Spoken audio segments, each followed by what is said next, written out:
Hello everyone, आज हम BSc third year math paper second जो कि मेजर माइनर इलेक्ट्रिक के लिए इसमें हम परिपथ यूनिट 5 स्टार्ट कर रहे हैं। हमारे पास जो यूनिट सेकेंड हम कर रहे थे, थर्ड और फोर्थ भी करेंगे बहुत जल्दी, लेकिन यहाँ से भी करते जाएं क्योंकि हमारे एग्जाम काफ़ी पास में है। तो सिर्फ इंपॉर्टेंट क्वेश्चन हम कर रहे हैं। तो यहाँ पर हमारे पास 3 एलिमेंट दिए गए हैं, ठीक है।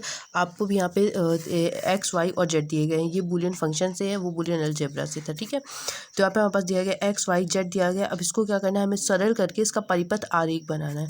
तो इसको सरल करने के लिए सबसे पहले आपको लिख लेना है जो आपको दिया गया है, f equal to x dash y z equal to x dot y dot z plus x dash y dash z plus x dash dot y dash dot z, ठीक है। अब इसमें क्या करेंगे, इसमें हमें क्या करना है, इसमें कुछ कॉमन दिख रहा है आपको, इसमें भी हमारे पास जेड कॉमन है, इसमें भी जेड कॉमन है, इसमें भी जेड कॉमन है। अगर हम इन तीनों से जेड को निकाल लें बाहर तो क्या बचेगा, x y plus x dash y dash plus x dash y, इसमें से एक्स में डैश नहीं है, ठीक है। यहाँ एक्स में डैश नहीं है, एक्स में डैश नहीं, सिर्फ वाई में डैश है, ठीक है। एक्स में डैश नहीं है, सिर्फ वाई में डैश है। इसमें एक्स डैश वाई डैश दोनों है, ठीक है। इसको ये कौन से नियम से हमने किया, ये वितरण नियम से, वितरण द्वारा क्या किया हमने, सबसे कॉमन निकाल लिया। अब इसके बाद क्या करना है, इसके बाद हमें अंदर में जो कॉमन मिलेगा वो निकाल लेंगे, जेड। तो इन दोनों में से हमारे पास क्या है, इन दोनों में से अगर हम वाई कॉमन निकाल सकते हैं या फिर इन दोनों में से हम एक्स कॉमन निकाल सकते हैं, तो इससे हम निकाल लेंगे एक्स को कॉमन। तो हमारे पास अंदर क्या बचेगा, y plus Y dash plus x dash y dash, ये हो गया। ये कौन से नियम से, क्रम विनिमय और वितरण नियम। तो यहाँ पे हम लिख देंगे क्रम विनिमय यानी आगे पीछे करके एवं वितरण द्वारा, वितरण द्वारा।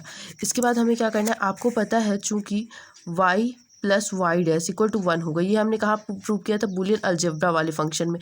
तो z यहाँ पे आ गया है x डॉट, इसकी वैल्यू क्या होती है 1 होती है, plus x dash y dash equal to, ये हमारे पास अब टोटल आ चुका है z into x plus x dash into y dash, ये आ चुका है। अब हमें क्या करना है, अब हम इसमें क्या करेंगे, वितरण लगा देंगे, अलग अलग कर देंगे, इसको आगे से पूरा सा खोल देंगे। तो z आ गया यहाँ पे, x का अंदर पूरा कर देंगे तो x प्लस एक्स डैश हो जाएगा, प्लस इंटू का सिंबल बीच में आ जाएगा, x प्लस का y डैश आ जाएगा।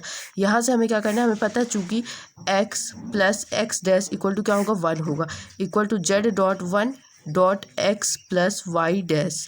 तो अब हमें क्या करना है, अब हमें इसका बना देना सिंपली, तो z, ठीक है, dot x plus Y dash.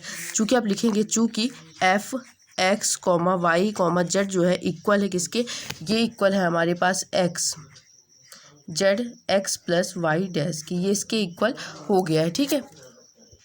अब हमें क्या करना है, इसका परिपथ आरेख बनाना है। तो इसका परिपथ आरेख बनाने के लिए सबसे पहले हम यहाँ पे क्या आएगा, जेड आएगा। जेड के बाद जो चीज़ें हमारे पास गुणे में आती हैं वो कैसे होती हैं, हमारे पास गुणे में जो आती हैं वो एक सीक्वेंस में होती है, लेकिन जो चीज़ हमारे पास क्या होती है, प्लस में आती है, वो कैसी होती है, वो ऊपर नीचे आती है, ठीक है। तो यहाँ पे हमारे पास क्या होगा, जेड हो गया।